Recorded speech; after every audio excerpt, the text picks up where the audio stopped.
এখন ইন্ডিয়া গেটের যে টানেলে আছি, টানেল দিয়ে ইন্ডিয়া গেট হতে হয়ে আমরা সেই হিলসে যাব। হিলসে দেখাবো কীভাবে যেতে হয়, সব কিছু বলবো।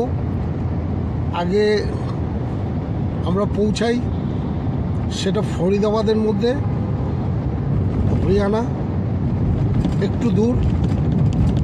দিল্লি এয়ারপোর্ট থেকে কমসে কম 75 কিলোমিটার দূরে। তো বন্ধুরা, আগে জায়গায় ডেস্টিনেশনে যাই, গিয়ে দেখাবো,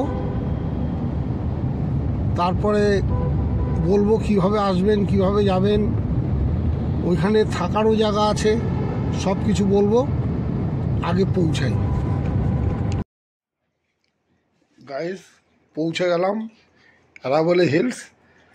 আজকে ভাবলাম এনসিআরের কাছে এই আরাবলি হিলস, এই যে ক্যাফে, এই ক্যাফেতে আজ আমরা এনজয় করলাম।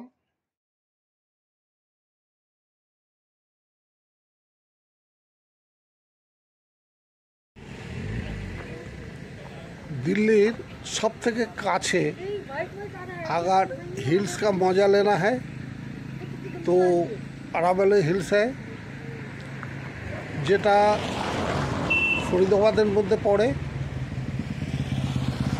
দিল্লি থেকে মাত্র 75 কিলোমিটার দূরিতেই এই হিলটা। এবার ভিতরে নিয়ে যাচ্ছি, কেমন লাগছে, কেমন লাগবে পাহাড়টা, বন্ধুরা কমেন্টস করবেন। দিল্লির এত পলিউটেড এরিয়া থেকে মুক্তি পেতে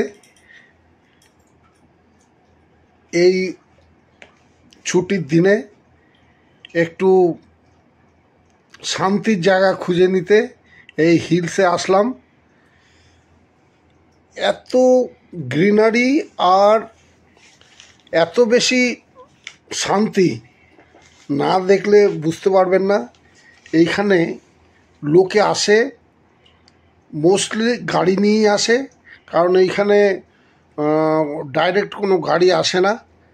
তো এইখানে গাড়ি রেখে তারা সাইক্লিং, ট্রাকিং, রক ক্লাইম্বিং এইসব করে আবার তারা বাড়ি ফিরে যায়। এইখানে থাকার জায়গা অনেক বেশি আছে। বহুত আগে এই সব ক্যাফে ছিল না, এর আগেও এসছি। এইবার গিয়ে দেখলাম যে এইখানে অনেক ক্যাফে এরিয়া খুলেছে, যেখানে স্টে করা যায়। আজকে দেখতে দেখতে মানে প্রায় 4টে বাজে, ঘড়িতে 4:30 বাজে। তো এইবার এইখানে একটা মন্দির আছে, শিব মন্দির। শিব মন্দিরে দর্শন করব, দর্শন করে আবার ফিরে যাব বাড়িতে। তো এই যারা দিল্লির কাছে কাছে একটু শান্তির জায়গা ফিরে থাকতে চান, আসতে চান, একদম এইটা আপনাদের কাছে একদম পারফেক্ট। এইখানে ছোট ছোট জায়গায় খাওয়া দাওয়ার খুব ব্যবস্থা আছে, কোনো অসুবিধা নেই, খুব মজা হবে। যারা এই যে উট দেখছেন, এইটা সাওয়ারিও হয়, খুব মজা হবে। কেমন লাগলো বন্ধুরা কমেন্টস করবেন, জানাবেন। এরপরে শিব মন্দিরে নিয়ে যাচ্ছি। এইখানে আসতে গেলে দিনের বেলা আসতে হবে, আর রাত্রিবেলা থাকার জন্য রিসর্ট আছে। আর 6:30টার পরে সব কিছু বন্ধ হয়ে যায়, এখানে কিছুই পাবেন না। রিসর্টেই খেতে হবে, রিসর্টেই থাকতে হবে। তাহলে এইখানটা আসবেন, সকালে আসবেন, রাত্রে চলে যাবেন। সন্ধ্যাবেলা 6:30টার মধ্যে একদম বন্ধ। এইবার নিয়ে যাচ্ছি আমাদের ভগবানের স্থল।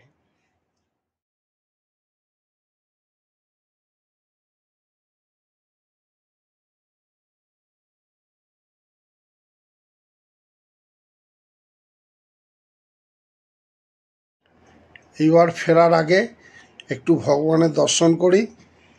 এই যে শিব মন্দির, ভিতরে নিয়ে যাব